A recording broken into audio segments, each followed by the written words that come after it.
What's up, you friggin' bozos, you vodka butt chuggers, you suck it. Am I a rebel now? DmC Devil May Cry, released in 2013, is the 5th game in the Devil May Cry franchise, and holy shit, do people fucking hate it. Not everyone, mind you. It was one of those critics love it but fans hate it type of things. But if you want to talk about a truly divisive game, this would be it. Depending on who you ask, it's either the best Devil May Cry game or the worst one. How do I feel about it?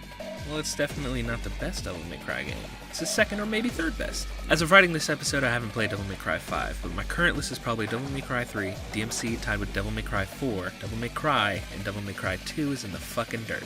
That doesn't mean I think DmC doesn't have flaws or that I don't have my own fanboyish bones to pick with it, if my intro wasn't a big enough hint, but I don't think it deserves all the hate it got. So why does it get so much hate? Well, no way to know unless we dive into DmC Devil May Cry. Poor mother. I don't know my mother, but if you're calling me a son of a bitch, you wouldn't be the first. Okay, we're done. We solved it. Cool. Don't forget to like, comment, subscribe. Alright, I'm not going to dive into why Capcom decided to reboot Devil May Cry. YouTuber Foxcade did a pretty good retrospective about it called The History of a Controversy, so just watch that if you want to know the full details. And I don't think he's a Nazi, which is important to state in 2019. Long story short though is that Devil May Cry 4 underperformed. The game's director and team were busy making the fantastic Dragon's Dogma, and Capcom wanted a Western studio to try to appeal to an international market. So Capcom decided to tap Ninja Theory, the developers behind Heavenly Sword and Enslaved Odyssey to the West. A risk as they're a small studio with not a ton of success, but Capcom wanted them, to the detriment of Ninja Theory's health. Like, they got fucking death threats over this. Capcom told Ninja Theory to drastically shake up the Devil May Cry aesthetic and tone. Gamers did not take that well because gamers really fucking suck. I will not move an inch on this. No one at Ninja Theory or Capcom deserves any of the harassment that was thrown at them. It's just a game.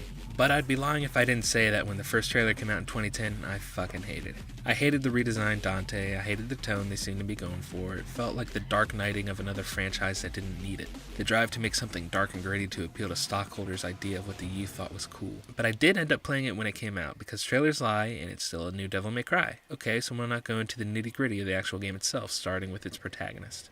You're not on the list.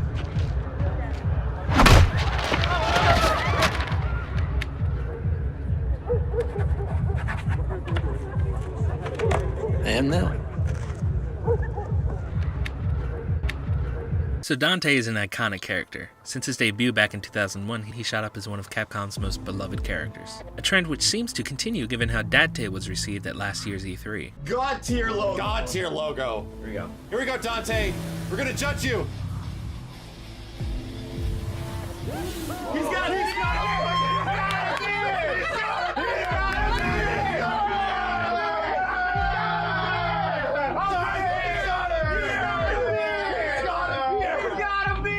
Dante was one goofy, not giving a fuck motherfucker. He was an ultra-powerful badass who didn't really take any threat seriously because he knew he could walk away. There are exceptions to this, like in Devil May Cry 3, where he was at his weakest, but he was fairly carefree. The new Dante, though, is... Okay, so classic Dante and the new Dante only share a few superficial elements as well as a cockiness, but they are very different otherwise. The new Dante comes off as a teenager trying really hard to seem cool and edgy. He seems like an edgelord. When I started playing DmC, I hated him. He isn't really goofy so much as abrasive. He's not so much a charming rogue, instead feeling like white trash who hits on every girl he meets just playing the numbers game. He feels like he'd tell his mom to suck his butt and then go on MySpace to write a post about how his mom sucks butts. And for the first act of this game, that's how I felt. Now the classic Dante was more cheesy than legitimately cool, but if classic Dante was a person, he probably wouldn't give a shit. This new Dante feels like he cares what everyone thinks, and that's what makes him fucking lame. This isn't helped by the try-hard dialogue every character but Virgil and Cat spouts off, and this is something that really bothers me. Classic Dante sometimes gets this rap that he's horny and creepy while the new Dante isn't. That's not true. I think the reason people believe this is because the older games as a whole were more horny and creepy, but Dante doesn't really participate in it. He dances with the pop rock demon in Devil May Cry 3, and he does his dance with the sirens only to draw out the Toad boss in Devil May Cry 4, but he doesn't leer at the female characters surrounding him, while young Dante says some childish shit. Ooh, I love a fast woman. Shut up! Thankfully, that's as far as it goes, and older Dante tends not to talk like that. Unlike the new Dante, who introduces himself to Cat naked and brags to her about his sexual prowess in the next mission. Just be careful. You can get rough in it. I like it rough. Now, the older Devil May Cry's designed their characters like this. Boobs don't work like that. But Lady and Trisha regarded as equals to Dante by Dante. Not to say that Kat isn't sexualized herself, she is, or the opposite in that she doesn't pull her weight, she does. Dante points that out in the finale. But I'd be more worried about a new Dante #MeToo situation than classic. Also, as an aside, I've been playing all the Devil May Cry games in reverse order and have been reading Devil May Cry 3 manga and watching the anime in preparation for Devil May Cry 5. Now, the Devil May Cry 3 manga was seen as subpar by fans of the series because of the way Dante was written. You see, the way the manga translated Dante makes him come off as incredibly horny, sweary, angry, etc. Funny thing is, you can draw a direct parallel to the Dante of the manga and Dante of DmC. Interesting to think about. However, the further into the game you get, the more complicated the new Dante becomes. He never abandons his edgy nature, and every time it comes up I cringe, but at his core there is an authenticity and compassion. Unlike the old Dante, his quiet moments where he discusses his ideology and his past that show his emotion. He tries to befriend people he's stuck with, but he tries. The new Dante is more complicated than the classic one. I still prefer the classic Dante, but the new kid is fine. The thing is, they are very different characters and you have to regard them as such with their own strengths and weaknesses. New Dante just happens to have more weaknesses, a lot of which has to do with trying to fit Dante into an edgier tone, so let's talk about it. And I got a bigger dick. Dante is the only one who suffers at the hand of forced edginess. This whole game has smothered him. Only a handful of characters are able to outrun it like Kat or Phineas. Most of the demon characters with speaking roles were given a swear dictionary and told to do their best angry video game nerd impression.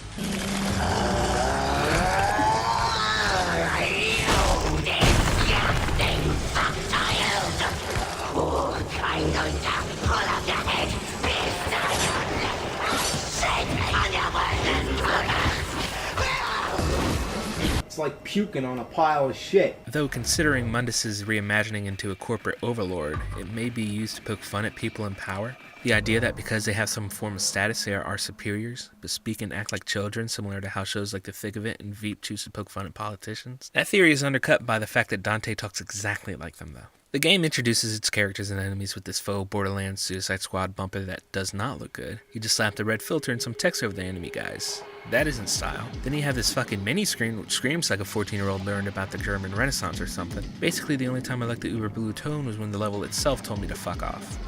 I like that. But that reminds me.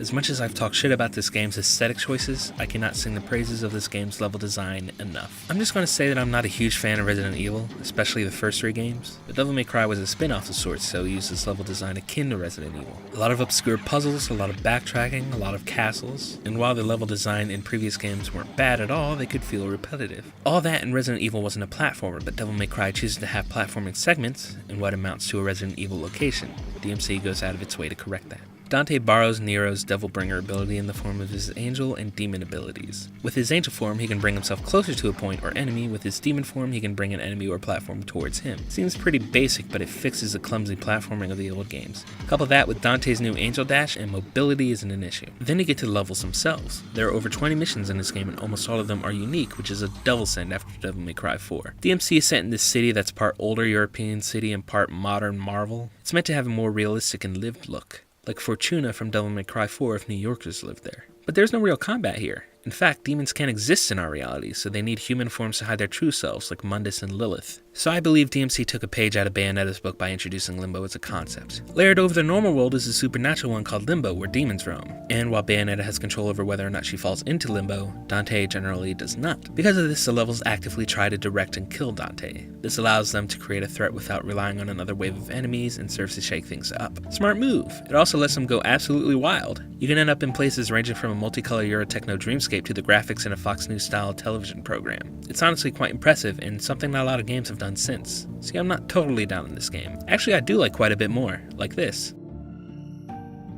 It really does. It actually builds on Devil May Cry 4 quite a lot, which is a surprise for a reboot whose goal was to be as different as possible. I mentioned that it reimagines Nero's Devilbringer, but also utilizes a lot of Dante's styles from 3 and 4, mixes it into Dante's animations and abilities. Dante can do gun tricks, Dante can dodge, Dante can parry, and Dante can utilize aerial attacks. He can also switch between all of his weapons in real time, so he can theoretically combo several different weapons into one encounter. However, it isn't as complicated as classic Dante's moveset. In previous games, the styles allowed a lot of variance in Dante's abilities, and without that layered player knew Dante can't rock quite as hard as classic Dante. It ain't so bad though, it just doesn't have as high a skill ceiling. That makes the game easier as well. Past Devil May Cry games were tough. Devil May Cry borrows from another Capcom franchise, Street Fighter. It plays pretty technically. Those games wanted you to get better and would keep you from progressing if you didn't. DmC was designed to be finished on the other hand. Not really wrong per se, just different. DmC also didn't have a lock-on feature when it first came out. Lock-on is incredibly important to Devil May Cry. It's in all of them, even the first game, which was a spin-off of Resident fucking Evil. When trying to fight a group of enemies, some of whom have weak points that require precision and others that require a specific weapon type to damage them, that becomes a problem. However, the re-release on PS4 and Xbone fixes that issue. The lock-on doesn't feel quite right due to how the camera is utilized. The camera likes to get really close and shake to enhance the intensity, but it's an improvement. Then there's the Devil Trigger. Previously, Dante's Devil Trigger pushed Dante into his true demon form, looking more like his demonic father Sparta. Dante was granted a speed and power boost as well as a healing factor in the power of flight. The Devil Trigger in DmC still gives Dante the power and speed boost as well as the healing factor, but instead of flight, the enemies are suspended and unable to attack unless you place them on the ground yourself. It's a cool idea, but trivializes a lot of combat encounters. That, and instead of transforming into a cool-ass demon designed by the Shin Megami Tensei folks, you transform into a shittier-looking version of the classic Dante. Alright. I wonder if it looked different before the backlash Ninja Theory received after the game was announced, but I have no evidence to back that up. In fact, Dante gains a white patch of hair after he activates it for the first time, so maybe it was always like that? I don't know, that's a strange way to reference the old games, especially at the expense of the cool demon form. And also, turn on Turbo Mode. Turbo Mode is necessary. It feels slow otherwise. Turn it on. Since its introduction of Devil May Cry 3, it's been a fucking necessity. But enough about the gameplay. Ninja Theory is known for its story and characters. Aside from Dante, how did they fare? Let's start with the most annoying aspect. The villains aren't that good. Most of them. There's one exception. But I'll get to it in a few seconds. So Mundus is this game's main antagonist. As the leader of an evil demonic corporation, he has underlings. There's Lilith, who is evil sex being because sex is evil, but Dante fucks? There ain't much to her and she says stupid shit like this. The world is at last your bitch. There's a succubus, which I've already shown as being sucky. There's this goblin thing, who is a fun first boss fight. No real character though. But then there's Bob Barbas. So the secret of this game is that it is heavily critical of capitalism. The succubus represents consumerism. Mundus was reimagined from a devil stand-in to a CEO. And Bob Barbas is an on-the-nose parody of Bill O'Reilly, going so far as to scream, "We'll do it live," during its boss fight. "We'll do it live! You suck!" And just like Mundus, he is present throughout the whole game. Well, until you kill him. Now, Raptor News Network is straight up Fox News. From its love of capitalism, deep conservative mindset, and relying on the Christian God to seem more authentic and truthful. And then you're in limbo. Everything is upside down, including Bob Barbas' picture, like the upside down cross. Environmental storytelling. So Bob Barbas fights you as a talking head while forcing you into a battle against demons and stories meant to make Dante look bad to the general public. There's a story going on throughout the fight, a really cool design, and an alright boss pattern. Unfortunately, it's the best boss fight and you have half a game left. You have to deal with Mundus, and he's alright. He's not great, and he's saddled with the same dialogue as everyone else, but he's fine. He's another carryover from the old games. His design and boss fight isn't as interesting as the original game. There is more of a character there, still not much to talk about though. Let's move on to the supporting cast. So there ain't much to Kat. She was designed to be the perfect girlfriend character, which is damning to say the least. I mean, if you want to write a compelling female character, that seems like a demeaning way to do it. Just saying. Anyway, I mentioned this earlier, but previous Devil May Cry heroines were more overtly sexualized for the audience, but they were Dante's equal. Actually, Kyrie from Devil May Cry 4 is the only Devil May Cry heroine that can be classified as a damsel. Now, Kat actually makes decisions and does stuff in DmC's story, but she is more damsel than heroine. If we were to place Devil May Cry's female characters on a spectrum from Bayonetta to Kyrie, the majority would land closer to Bayonetta, whereas Kat would be somewhere closer to the middle, and probably more closer to Kyrie. Though to be fair, if we placed Reboot Virgil onto the spectrum, he would probably land closer to Kyrie than Bayonetta as well. We'll get to that. But Kat does risk her life to save Dante. When she gets captured, she does stand up to torture against Mundus, and she actively sacrifices herself to try to save humanity. But she doesn't have much of a character. She's a blank slate who, if separated from Dante and Virgil, would not exist. She would stand unblinking like a statue, waiting for the soul of another being to reflect upon her eyes so she may feed on an actual personality and possibly fall in love? Alright, that's just a harsh joke. She has a dark past and she has beliefs because of that dark past, but you don't know anything more about her as a person, but you want to fuck her, right? So moving on from Kat is the other important character, Virgil. Dante's twin brother. Now this Virgil is similar to the new Dante in that he shares superficial elements of the old Virgil, but is ultimately a different character. Classic Virgil was in the very first game as Nilo Angelo, being under the control of Mundus. Dante kills him, he reappears in Devil May Cry 3 as the main antagonist, and he is shown to be cold, silent, serious, and more powerful than his younger brother Dante. So, major changes, he is Dante's younger brother, and he is shown to be weaker than Dante. Like apparently throughout his whole life, Dante just beats his ass. This becomes a problem story-wise. For most of the game, it's actually an alright change. It gives an excuse as to why Dante is doing all the big tough guy destructive shit and Virgil can sit back without having to make an excuse. Because if Virgil was as capable as Dante is in combat, why would he need Dante at all? But Virgil ends up becoming the last boss, and considering how weak he's been shown to be throughout the game, there's no real tension. We know Dante will kick his ass because Dante knows how to fight. To top it off, the heel turn comes off as both incredibly predictable and out of nowhere. So the classic Virgil was evil. He was more in touch with his demon side than his human side. He really wanted the power of his father, Sparta. The new Virgil is similar in that his hair is white while Dante's is black, and Dante's hair only turns white after he activates his double trigger. So that means Virgil is already in touch with his demonic side. He is also up his own ass when it comes to how much more powerful he is than humans. Virgil makes a lot of offhand references to humanity's weaknesses and is willing to abandon the people that work for him, like Kat, as well as murdering a baby. But the game is basically over and he awkwardly says, "Yes. Free from the demons. The path is clear for us to rule."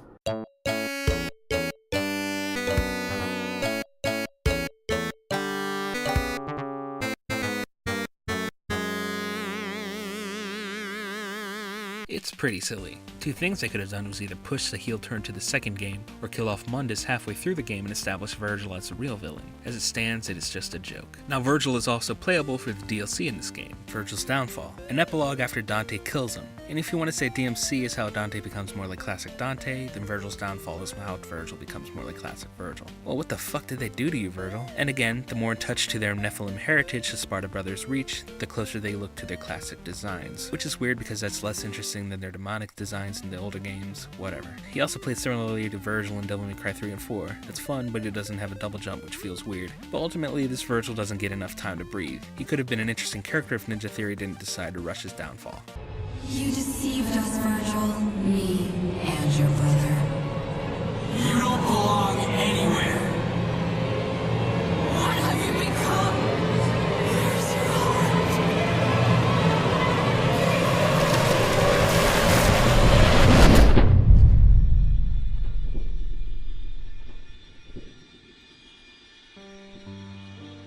The game released to a mixed response. Critics liked it more than fans, who also review bombed the thing to drop the audience score. Capcom was like, fuck this Western shit, we got it. And Ninja Theory went back to making smaller games. Games like Hellblade, Senua's Sacrifice, which was one of my favorite games of 2017. But Devil May Cry was dead. What was supposed to be the start of a new franchise became its end. Well, that was until this most recent E3 when Devil May Cry 5 was announced. Capcom choosing to ignore DmC? Is that sad?